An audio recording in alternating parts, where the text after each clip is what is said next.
Okay दोस्तों, so now we are going to discuss some questions on solid state. उसके अंदर सबसे पहला होता है जो कोई एक गिवन रेगुलर फिगर जो है उसको अगर मैं कॉर्नर्स पे कट करता हूं तो इन दैट केस जो हमारे नया फिगर बनेगा उसमें कितने डिफरेंट टाइप के फेसेस जो है वो हमारे नजर आएंगे और वो फेसेस का संख्या जो है वो हमारी कितनी होने वाली है। तो सबसे पहले जो फिगर के रिगार्डिंग हम बातचीत करेंगे that is going to be a tetrahedron. तो सबसे पहले let's look at the tetrahedron. Tetrahedron में हम कॉर्नर जो है वो हम कट करने वाले हैं और देखते हैं कितना डिफरेंट टाइप के फिगर्स जो है वो हमारा बनेगा। Let's see. तो first of all now let's draw a tetrahedron. सो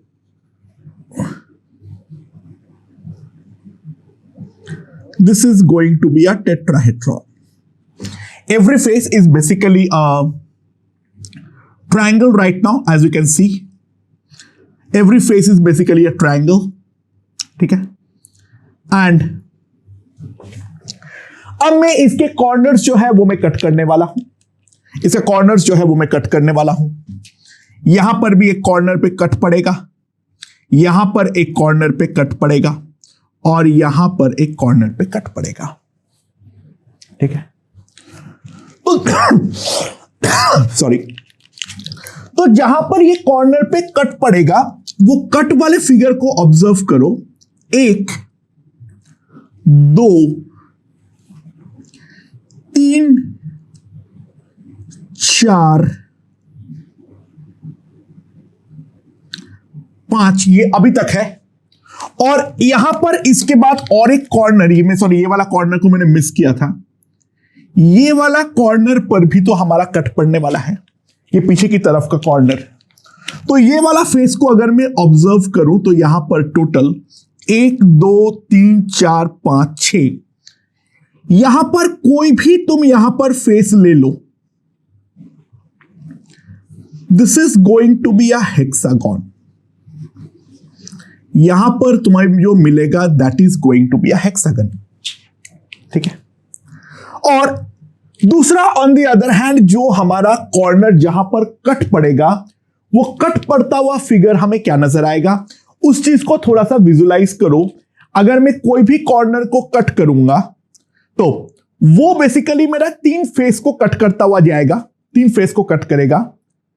एक पहला ये वाला फेस कट होगा, एक मेरा यहां पर इस डायरेक्शन में कट होगा, एक मेरा पीछे की तरफ कट होगा। तो टोटल जो कट्स पड़ेगा that is going to be a triangle. तो यहां पर दोस्तों ध्यान देना, ऊपर जो बनेगा that is going to be a triangle और इसका जो हर फेस है वो हमारा कन्वर्ट होगा हेक्सागन पे। तो अगर हम ध्यान दें टोटल 4 हमारे पास ट्रायंगल्स बनेगा। जितने कट उतने ट्रायंगल्स होंगे और जितना फेसेस उतना हमारे पास हेक्सागन बनेगा। तो 4 हमारे पास हेक्सागन्स जो है वो हमारा बनने वाला है। तो 4 हमारा ट्रायंगल बनेगा और 4 हमारा हेक्सागन बनेगा in the case of a tetrahedron. On the other hand अगर मान लो if I consider a cube, तो क्यूब बना लेते हैं। ठीक है दोस्तों? चलो,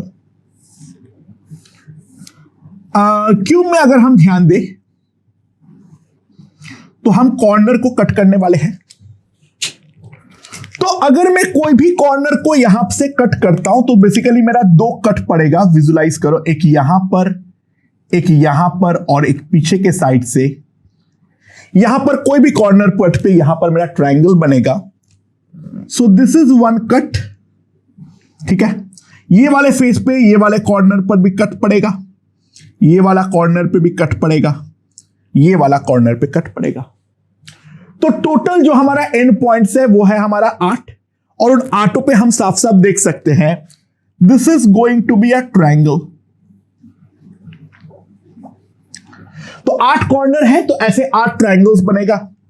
तो सबसे पहले एक बात तो अगर हम ध्यान दें तो यहां पर हमारे पास 8 ट्रायंगल्स बनेगा। और बाकी अगर मैं इसको ऑब्जर्व करने जाऊं तो ये वाले फिगर, पहले हमारे पास एक स्क्वायर था और अब इस स्क्वायर में हमारा कट पड़ रहा है, तो this is one cut, this is one cut, this is one cut and this is one cut. अब इसको हम लोग यहां से साफ कर डालते हैं, ये साफ कर दो, ये साफ कर दो, ये हमारा साफ कर दो, ठीक है, और ये हमारा साफ कर दो। तो साफ साफ अगर हम ध्यान दें तो हमारे पास 1 2 3 4 5 6 7 8, तो it will be get converted to an octagon. और जो 6 के 6 फेस है वो 6 के 6 हमारा ऑक्टागन में कन्वर्ट होगा। हाँ, स्पेशल सर्कमस्टेंसेस बनेगा अगर कट ऐसा पड़े क्योंकि ये वाला पॉइंट और ये वाला पॉइंट हमारा कन्वर्ज कर जाए। In that case we are going to get a basically a new square, ठीक है। ये भी कन्वर्ज कर गया, ये भी कन्वर्ज कर गया, ये भी कन्वर्ज कर गया, तो फिर तो नया स्क्वायर बन जाएगा। Otherwise in general we will get 6 octagons corresponding to the 6 faces. And in the last case, if we consider the octahedron, if we consider the octahedron, so what is octahedron? It is basically a square pyramid. तो ये है मेरा square, ठीक है। And for the pyramid, let's construct it. ठीक है, बहुत ही वाहियात हो गया, सॉरी। स्क्वायर हमारा ये वाला है, ठीक है। एंड यहां पर जो 2 वर्टेक्स होगा, एक वर्टेक्स यहां पर है और एक वर्टेक्स जो है वो मान लो यहां पर है, एक यहां पर, एक यहां पर, यहां पर और यहां पर। ये मेरा टॉप है। एंड सिमिलरली पीछे की तरफ अगर हम ध्यान दें, एक यहां पर, एक यहां पर, एक यहां पर और एक हमारा यहां पर, इस तरीके से हमारा ऑक्टाहेड्रॉन जो है वो हमारा बनने वाला है, ठीक है। तो कोई भी पॉइंट से अगर मैं देख सकता हूं, हर फेस जो है वो मेरा ट्रायंगल है, हर फेस जो है वो मेरा ट्रायंगल है। और यहां पर एक जगह से मेरा 4 प्लेन अगर निकल रहा है तो ऑब्वियसली जहां पर कट पड़ेगा that cut is going to be a square. और कोई भी फेस के लिए अगर मैं देखूं तो कोई भी फेस पे हमारा टोटल 3 कट्स पड़ने वाला है। और अगर मेरा 3 कट पड़ेगा तो डेफिनेटली 6 साइड जो है वो हमारा क्रिएट होंगे। तो ऑक्टाहेड्रल है, 8 फेसेस है, हर फेस हमारा कन्वर्ट होगा एक हेक्सागन पे और हर कटिंग प्लेन ऊपर एक स्क्वायर बनाएगा क्योंकि एक पॉइंट से 4 निकल रहा है। क्यूब और टेट्राहेड्रॉन में एक पॉइंट से 3 प्लेन निकलता है, इसीलिए ट्रायंगल बना था। तो टोटल अगर हम कॉर्नर्स देख ले, 1 2 3 4 5 6, हमारे पास टोटल 6 कॉर्नर्स है। तो 6 कॉर्नर्स अगर हमारे पास है तो देयर विल बी 6 स्क्वायर्स और बाकी जो हमारा फेसेस है they are going to be 8 hexagons. तो डिफरेंट फिगर को ट्रंकेट करने पे क्या क्या हमारा प्लेन्स बनेगा, वो प्लेन के बारे में हमें एक आइडिया जो है वो हमें लग चुकी है। ओके ओके, तो अगला क्वेश्चन देखते हैं। Aluminium crystallizes in a cubic system जिसका जो साइड लेंथ है that is given to be equals to 4 angstrom. We really don't know whether it is a simple cubic और लाइक बीसीसी और FCC, something like that, we really don't no.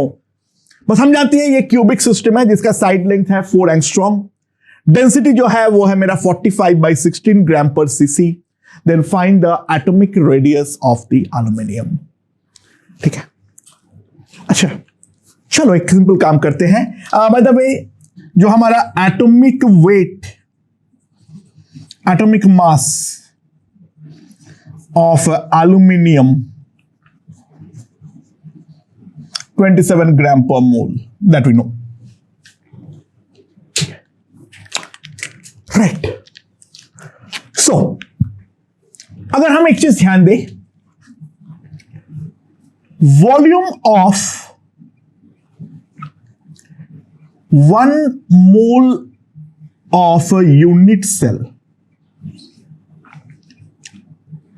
that will simply come out to be equals to 4 into 10 to the power minus 8 का whole cube into 6 into 10 to the power 23 centimeter cube.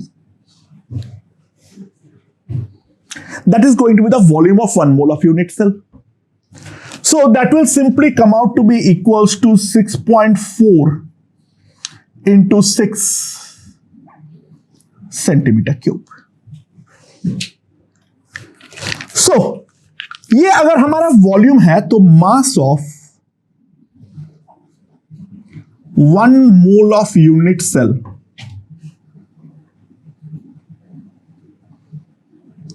is simply the density in the volume.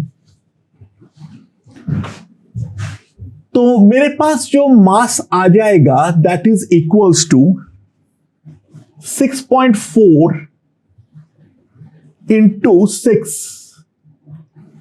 into 45 by 16 gram. And यहां पर अगर हम ध्यान दें तो this will be 0.4. So this will be 2.4. 45 into 2.4 gram. ये हमारे पास है 1 मोल यूनिट सेल का volume.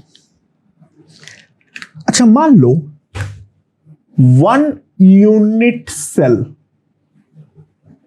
contains X aluminum atoms.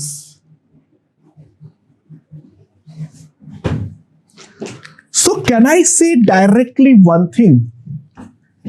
That is 27x must be equals to, क्योंकि 1 मोल यूनिट सेल मतलब x मोल एल्यूमिनियम और उसका वजन जो होगा वो होगा 27x. तो मेरे पास x की जो वैल्यू आ जाएगी that will be by 27. So that will be equals to 4. तो सिंपल सी बात है, इट इज FCC. और FCC में हम सिंपली एक चीज जानते हैं, जो √2a will be equals to 4r. And a का वैल्यू है 4 angstrom, so that will B 4√2 angstrom. तो जो रेडियस आएगा r, that will simply come out to be equals to √2 angstrom. ठीक है. So now let's look at the third question. क्या बोला है? A metal crystallizes in a cubic system. Again, we don't know anything about whether it is FCC or BCC or primitive, anything like that. इसका जो हमारा side length है that is equals to 4 angstrom and density equals to 5 gram per cc. Then find the number of unit cells in 200 gram of metal. अच्छा यहां पे हमें metal का atomic weight भी नहीं दे रखा है. ठीक है. So what my plan is, look ध्यान दो, V of 1 unit cell is simply equals to a cube. That will be equals to 64 into 10 to the power minus 24 centimeter cube. So V of 1 mole unit cell 64 into 6 6.4 into 6 centimeter cube. एक मोल unit cell का जो volume होगा, इसको अगर मैं Avogadro number से multiply कर दूं, take it as 6 into 10 to the power 23, 6.4 into 10 to the power 6 centimetre cube. तो mass of 1 mole unit cell 6.4 into 6 into 5, 30. तो what I have is 0 and 3, 192 ग्राम। एक मोल यूनिट सेल का मास जो है that is equals to 192 gram. That is what we have. And हम यहां पे 200 ग्राम के बदले सिंपली एक काम करो, क्वेश्चन चेंज कर लो। सो एक मोल यूनिट सेल का वजन है 192 ग्राम। तो number of unit cells in 192 gram will be equals to 1 mole, that is equals to 6 into 10 to the power 23। तो डेंसिटी वगैरह का फॉर्मूला बहुत सारे टेक्स्ट बुक में दिया हुआ रहता है। What I suggest is don't remember that formula. वो एक्चुअली हमें कभी हेल्प करता नहीं है एज सच, ठीक है, हमें हमेशा नुकसान ही देता है। यहां पे एक्चुअली हमें उस फॉर्मूला का कोई रिक्वायरमेंट ही नहीं थी। हमें मेटल का ना एटॉमिक वेट पता था, ना मेटल का जो हमारा लैटाइस है उसका स्ट्रक्चर मालूम था। हमें कुछ भी यहां पर मालूम नहीं था। सिंपली यूनिट सेल पे ही गेम को हम आगे बढ़ा लेंगे तो आसानी से हम इस क्वेश्चन को सॉल्व कर पाएंगे। जबरदस्ती फॉर्मूला वगैरह का इस्तेमाल जो है वो जितना अवॉइड कर सकते हो उतना करो, तुम्हारे लिए ही बेहतर रहेगा। ओके दोस्तों, अगला क्वेश्चन में क्या बोला है? Ice crystallises in hexagonal lattice having A equals to B equals to 4.53 angstrom and C equals to 7.41 angstrom. The density rho is of ice is given to be 0.92 gram per cc. Then find the number of H2O molecules that is contained inside a unit cell. तो मैं इसमें एक जल्दी से एक चीज याद दिलाना चाहूंगा। जो हेक्सागोनल यूनिट सेल होता है वो एक पैरेललोपाइप्ड होता है, जहां पर A और B के बीच का एंगल जो है that is equals to 120 degree. So ध्यान देना, जो हमारा यूनिट सेल है that unit cell is basically a parallelopiped, if you remember, जहां पर हमारे पास ये होता है A, ये होता है B, this is my A, this is my B। इनके बीच में ये जो एंगल होता है that is 120 degree and this is C। बाकी दोनों एंगल्स होता है वो होता है हमारा 90 डिग्री। ये वाला यूनिट सेल जो है वो हमें दिया हुआ है, ये इंपॉर्टेंट बात हमें ध्यान देना है। तो जो हमारा यूनिट सेल का वॉल्यूम होगा वो होगा AB sin 120 degree into C, that will be ABC into √3/2। ठीक है, ये हमारे पास आ जाएगा। So that is the volume of one unit cell. ठीक है, so volume of one mole unit cell,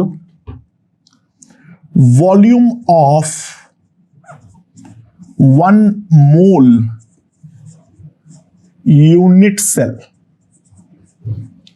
6 into 10 to the power 23 into 4.53 का whole square into 7.41 into 10 to the power -24 इंटू √3/2 सेंटीमीटर क्यूब। ठीक है, तो सिंपल सी बात है, mass of 1 mole unit cell 6 into 4.53 का whole square 7.41 into 0.92 into √3 divided by 20 ग्राम।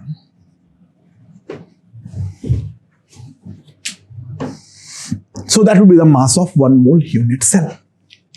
ठीक है, सबसे पहले ये वाले बात पे हम ध्यान देते हैं। तो 1 मोल यूनिट सेल का वजन जो है वो इतना ग्राम है। तो सिंपल सी बात है, molecular weight is equals to 18 gram per mole. तो that simply implies number of unit cells will be equals to क्या बोल रहा हूं, number of molecules per unit cell। देखो, अगर एक ही होगा तो ये वाला वजन 18 ग्राम आना चाहिए, 2 होगा तो ये वाला वजन 36 ग्राम आना चाहिए, 3 होगा तो 54 ग्राम आना चाहिए। तो सिंपली इस चीज को अगर हम 18 से डिवाइड कर दे तो 6 इंटू 4.53 का whole square into 7.41, 0.92 by √3 by 20 into 18। ठीक है, ओके। अगर मैं यहां पर थोड़ा सा कंप्यूट करने में अभी थोड़ा हेल्प लूं तो यहां पर 6 और ये 18 जो है वो हमारा कटेगा। ठीक है, तो ये तो मेरे पास 3 हो जाएगा, ये 3 मेरे पास 0.31 टाइप्स कुछ आ जाएगा, 0.31 और 0.3 मान लेता हूं, चलो बेटर है। तो ये अगर मेरा 0.3 हो जाता है तो 1.7 इंटू 0.3 ये लगभग मेरा ये 0.5 है। ये वाला पार्ट 0.5 है, यानी यह वाला पार्ट मेरा 40 हो जाएगा, ये वाला पार्ट जो है मेरा 40 बन जाएगा, राइट। अच्छा, यहां पर अगर हम ध्यान दें this will come out to be लगभग 4.5। अगर मैं देखूं इट विल बी 20 अप्रोक्सीमेटली। तो ये मेरा 20 है, ये मेरा 40 है, तो लगभग ये कट के 2 बनेगा। ये 7.41 और ये 2 चलेगा, 3.7 तो आएगा नहीं। तो दिस विल बी अप्रोक्सीमेटली 4। क्योंकि ये इंटीजर होना चाहिए तो हमें एग्जैक्ट कैलकुलेट करने की कोई रिक्वायरमेंट नहीं है, हम लगभग अप्रोक्सीमेट कैलकुलेट करते हुए बोल सकते हैं जो पर यूनिट सेल हमारे पास 4 मॉलिक्यूल्स प्रेजेंट है। ओके दोस्तों, यहां पे क्या बोला है, carbon and silicon both crystallizes similarly where. कार्बन मतलब यहां पे मैं डायमंड के बारे में बात कर रहा हूं। Both crystallizes similarly, we know for the diamond that it takes all the lattice points of FCC as well as it occupies the alternate tetrahedral point. It's like a zinc blende CCP structure। ठीक है, so carbon जो हमारा covalent bond length है that is 1.5 angstrom and silicon जो covalent bond length है that is 2.25 angstrom। Atomic masses are given, then we have to find the density of diamond is to the density of silicon। यहां पर क्या है, मैं question को solve करने के लिए एग्जैक्टली सब कुछ कंप्यूट तो कर सकता हूं, लेकिन मैं बोलता हूं ऐसे क्वेश्चन में कुछ मत करो, दिमाग ही मत लगाओ। सिमिलरली बोला है तो आगे पढ़ो ही मत, वो किस तरीके से क्रिस्टलाइज हुआ है। यार जो भी ओरिएंटेशन है वो दोनों के लिए सेम है, ये बात तो निश्चित है। तो जो हमारा यूनिट सेल बनेगा, उस यूनिट सेल का साइड लेंथ को अगर मैं a बोलता हूं, that will be some constant k into the radius of the atom. देखो वो कांस्टेंट उसके ओरिएंटेशन पे डिपेंड करेगा, we can find it but I am saying don't find it. ठीक है, दोनों सिमिलर है तो ऑब्वियसली एक एटॉमिक एक यूनिट सेल पे जो हमारा नंबर ऑफ एटम्स होगा वो भी हमारा फिक्स होगा, वो तो डेफिनेटली फिक्स होगा। सो volume of 1 mole unit cell will be Avogadro number into A cube, that will be K cube into Avogadro number into R cube। that is how you can write। K का value जो भी है वो तो है ही है fix. 1 mole unit cell का volume ये है, तो डेंसिटी अगर रो है तो mass of 1 mole atoms will be simply equals to rho into divided by z, यानी एक में कितना है उतना, बट वो भी दोनों में के लिए सेम है, वो मैं कंप्यूट नहीं करूंगा। तो सिंपल सी बात है, दोनों का अगर मैं ध्यान दो, मास ऑफ कार्बन कितना है 12, that divided by 28 is a rho diamond by rho silicon, r diamond का whole cube by r silicon का whole cube. That is what it is asked.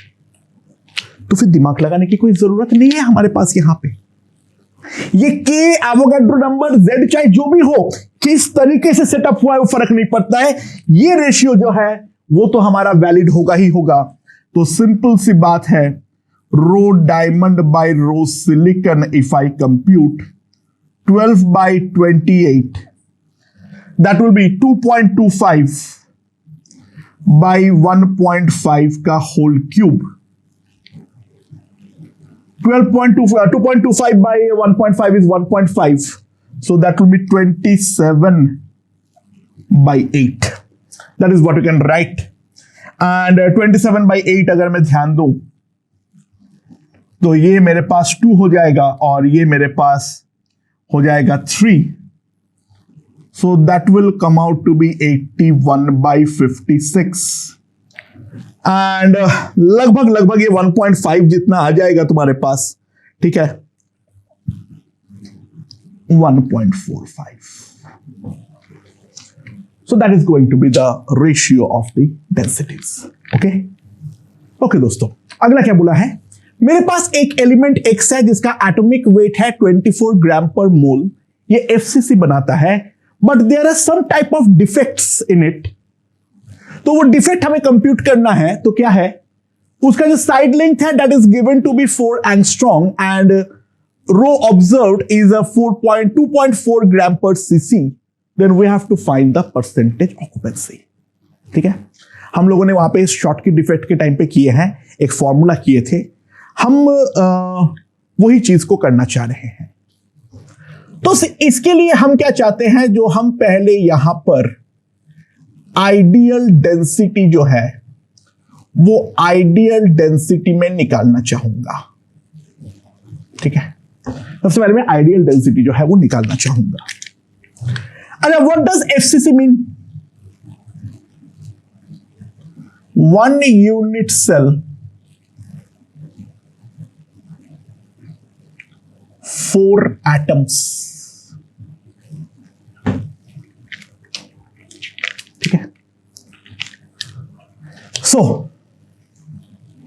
1 mole unit cell, एक मोल unit cell का मतलब क्या है, 4 मोल atoms, and that will be 96 gram.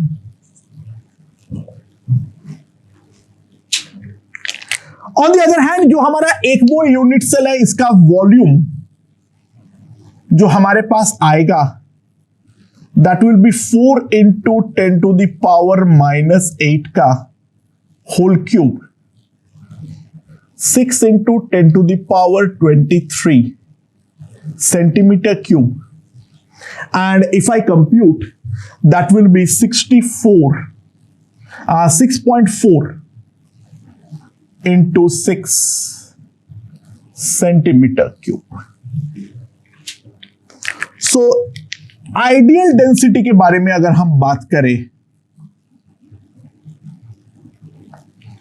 96 divided by 6.46, तो 16 divided by 6.4, that will be 2.5 gram per centimeter cube. So that is the ideal density and 2.4 is the observed density. So what I will compute is, यहां पे percent occupancy हमें compute करना है, that will be 2.4 by 2.5 into 100%, and that will come out to be equals to 96%. अगर void होता तो मैं इसको 1 माइनस कर देता, तो that will come out to be equals to 4%, right? A metal M has atomic mass of 60 gram per mole और उसका जो रेडियस है that is equals to 7.5 root 3 angstrom and the density is given to be equals to 1000 by 135 gram per ml, then we have to find the value of A. ठीक है? अच्छा, ये वाला question को सॉल्व करने के लिए मैं एक ट्रिक अपनाता हूं, ध्यान देना। क्या है? तो मान लो एज्यूम, ऑब्वियसली बात है वो बिल्कुल ही वाहियात एजम्पशन हमारा होने वाला है। एजम्पशन मेरा क्या है? जो मान लो यहां पर कोई वॉइड वगैरह कुछ नहीं है, तो assume there is no void, तो volume of 1 mole of atoms कितना आ जाएगा? 4/3 pi r cube into 6 into 10 to the power of 23। ठीक है, तो इसको अगर मैं कंप्यूट करूं तो that will come out to be equals to 4π/3 7.5 का whole cube into 3√3 into 6 divided by 10 centimetre cube. So अगर मैं नो वॉइड मान लेता तो मास ऑफ 1 मोल एटम्स हमारे पास एक्चुअल में जो आ जाएगा that will be equals to 4π/3 into 7.5 का whole cube 3√3 into 6 by 10 into 1000 by 135 gram. ये हमारे पास आ जाएगा mass of 1 mole of atoms. ठीक है, and if I compute that will B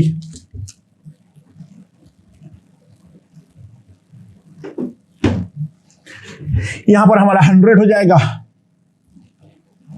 this one is also gone, तो 4π इंटू 600 इंटू √3 इंटू 7.5 का whole cube divided by 135,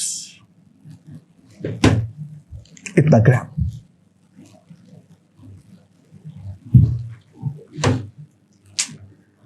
but इसका एटॉमिक मास जो है वो दे रखा है हमारे पास 60 ग्राम पर मोल। ठीक है, ये है थियोरेटिकल एटॉमिक मास और ये है एक्चुअल मास। तो दोस्तों ध्यान दो, जो हमारा पैकिंग फ्रैक्शन होगा, जो हमारा पैकिंग फ्रैक्शन होगा,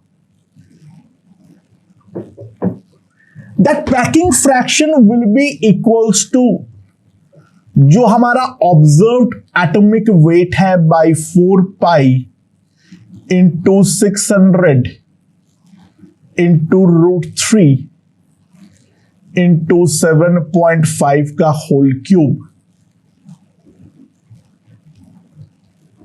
इंटू 100%।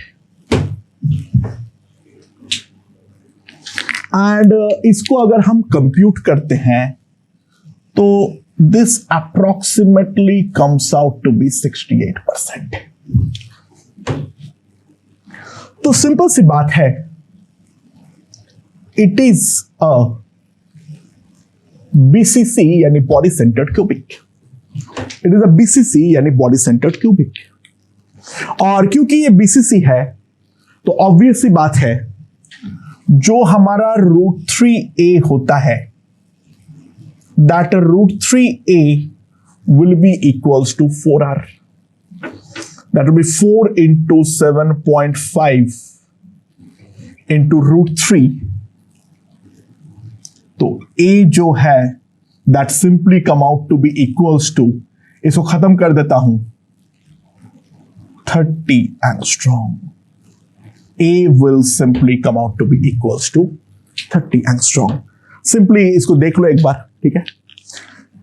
पैकिंग फ्रैक्शन में निकाल दिया मैंने, हाइपोथेटिकली मान लिया जो 100% हमारा ऑक्यूपेंसी है, तो मैंने थियोरेटिकल जो हमारा एटॉमिक मास है वो निकाल लिया। एक्चुअल एटॉमिक मास हमारा दिया हुआ है, दोनों का रेशियो को अगर निकालूंगा that will give me the packing fraction. वहां से हम स्ट्रक्चर को आइडेंटिफाई किए एंड उसके बाद तो बहुत सिंपल था, जो √3a must be equals to 4r, वहां से हमारे पास a का वैल्यू जो है वो डायरेक्टली आ गया है। ओके दोस्तों, अगला क्वेश्चन में ये बोला है a metal crystallizes in both BCC and FCC, then find the ratio of densities in two different forms. Given √3/2 is equals to 1.2। ध्यान दो, सेमी रेडियस है दोनों का एटम में। In BCC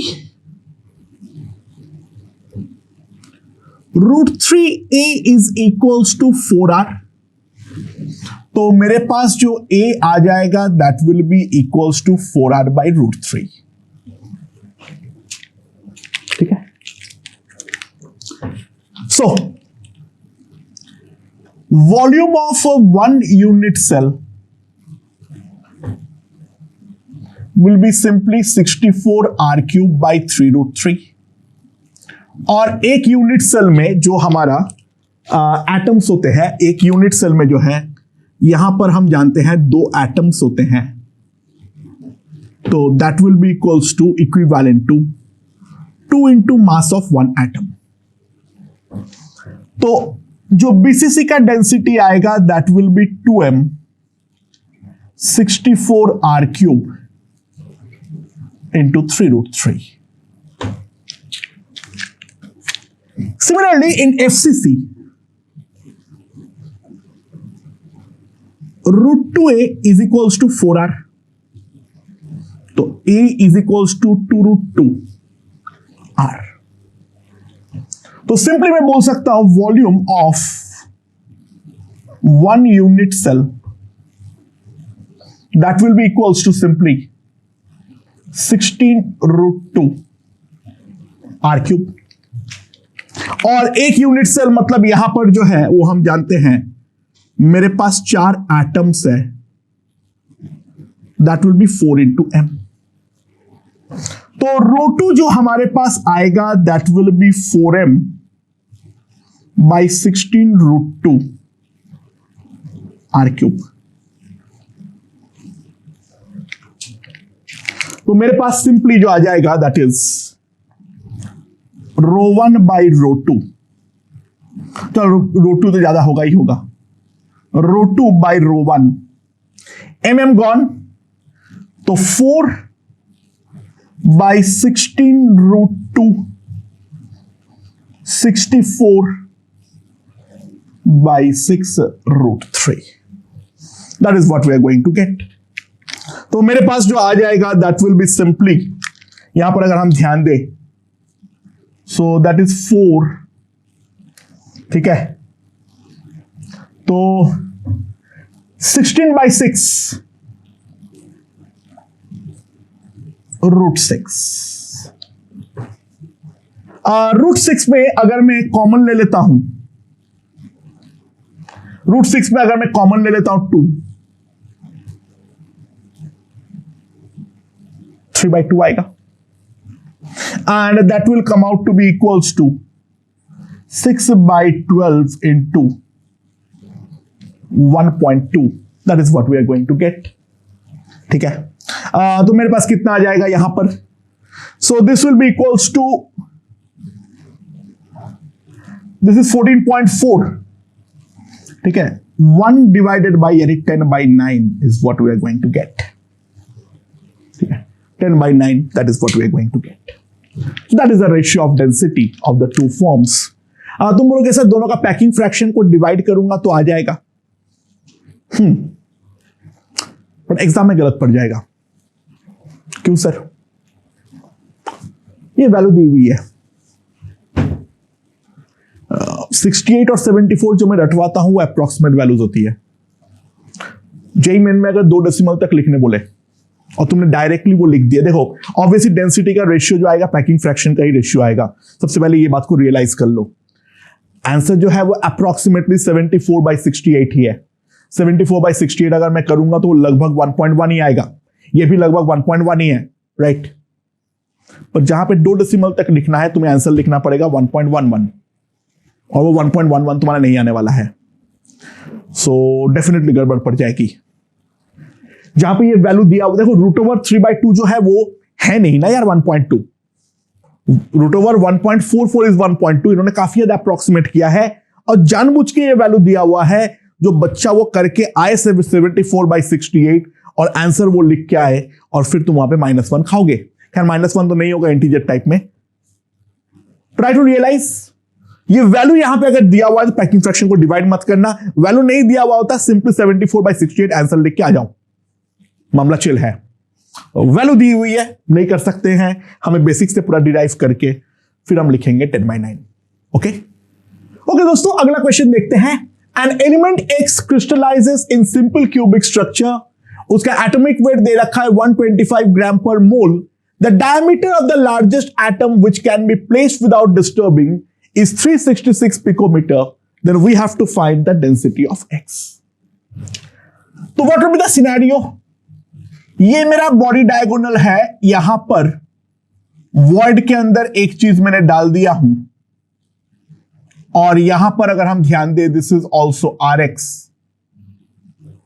this is also RX and this is going to be R. तो 2R plus 2RX will be equals to √3a. जहां पे A का जो वैल्यू है that A is equals to 2RX. क्योंकि डिस्टर्ब तो मैंने किया नहीं हूं तो that will simply come out to be equals to 2√3 RX. ठीक है. So R will simply come out to be equals to √3 minus 1 RX. तो RX जो आ जाएगा that will be R by √3 minus 1. अच्छा R कितना दे रखा है? That is given to be 183. ठीक है ना. This is a diameter. ठीक है. So RX जो हमारे पास आ जाएगा that will be 183 divided by 0.732 picometer, and this will, if we simply compute, this will come out to be 2.5 angstrom. That's RX. तो हमारे पास A जो आ जाएगा that is a 5 angstrom. तो मैं ये बोल सकता हूं जो volume of 1 mole of unit cell 6 into 10 to the power 23 into 5 cube into 10 to the power -24 centimetre cube. तो मेरे पास कितना आ जाएगा वॉल्यूम इसका? 6 into 125 डिवाइडेड बाई 10. सो ये 25 हो जाएगा 25. ये मेरे पास कितना हो जाएगा? ये 2 ये 5 तो that will be equals to 50 centimetre cube. ये मेरे पास आ जाएगा. सही क्या हो ना?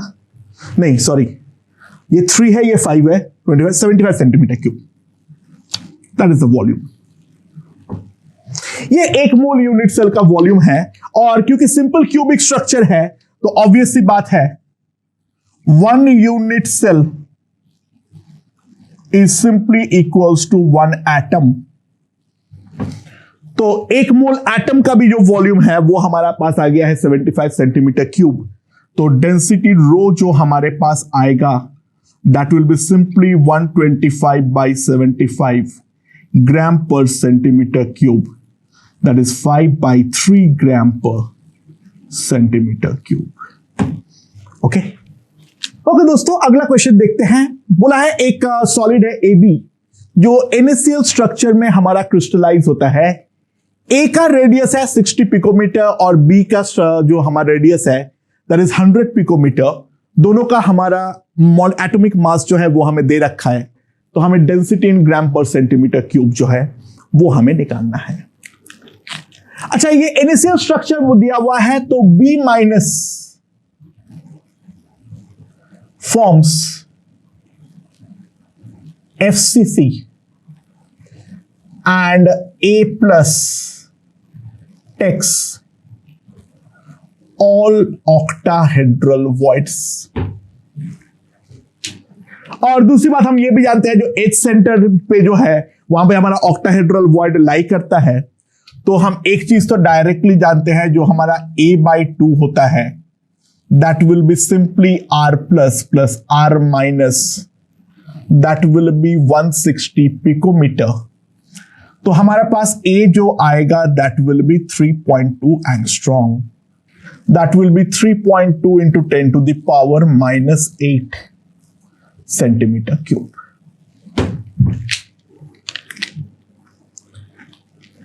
अच्छा, तो volume of 1 mole unit cell 6 into 3.2 whole cube by 10 Avogadro number से मल्टीप्लाई कर दिया। ठीक है। अच्छा, एक यूनिट सेल पे जो है, क्योंकि ये FCC लैटाइस बनाता है, तो 4 moles of AB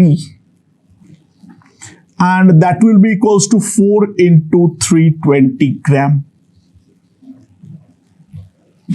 right? So density जो हमारे पास आएगा simply 4 into 320 10 3.2 का whole cube। So that is coming out to be the density rho। ठीक है। एंड यहां पर अगर हम ध्यान दें तो हमारे पास कितना आ जाएगा, 4 into 1000 by 6 into 3.2 का होल स्क्वायर ग्राम पर centimetre cube. Simply compute and get the result. उसमें मेरा दिमाग जो है वो नहीं लगा रहा हूं। तो मेरी उम्मीद है, मेरे ख्याल से ये समझ में आ गया है जो क्वेश्चन को हमें किस तरीके से सॉल्व करना है। बाकी गेम जो है वो हमारा काफी ज्यादा सिंपल है, राइट। रॉक सॉल्ट स्ट्रक्चर दे रखा था, उसी चीज के मदद से हम आगे बढ़ गए।